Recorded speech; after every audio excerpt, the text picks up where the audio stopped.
Hey everyone, Kaleigh Chris here with Emily Van Busker. We just wrapped up the ABBA Classic where LSU defeated Miami 33-17. On this very field right behind us, and it was a surprise to pretty much everyone in the college football universe.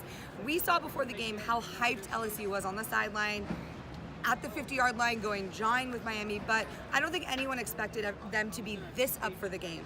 Yeah, and Coach Ogeron in his press conference did mention that even in the hotel room this morning, he could see that his players were dialed in. Now, at one point, he did say he needed to dial them back because, you know, in the first half of the game, Miami did have a scoop and score that ended up getting called back.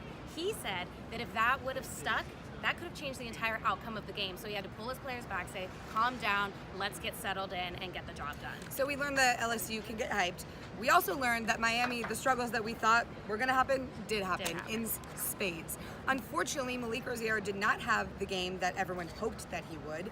But Mark Richt did say in the postgame that this is not the end of the world for Miami. There are championship teams, believe it or not, he said, that have lost their first game of the season. And if he's going to lose a game, it might as well be the first one. So he didn't seem too worried about it. But on the LSU side of things, their defense played incredibly well, just as we thought they would. And they kept going. How many interceptions did they have? I think there was at least 2 and a couple turnovers. What was weird is Miami had none.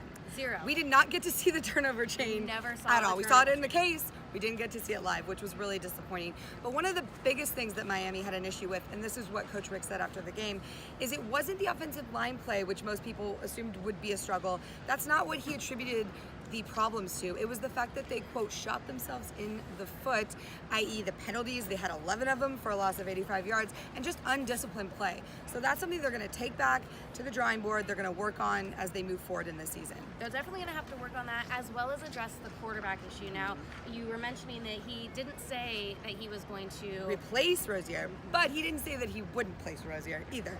In the press conference, he mentioned that they are going to go with the quarterback that gives them the best opportunity to win.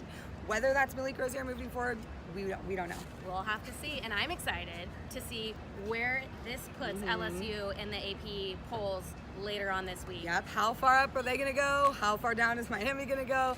Who knows, but we'll find out. And this is why we love college football, people. All right, we got to go. We got a podcast to do, so check that out later this week, and we'll see you on the next trip. We'll see you next weekend.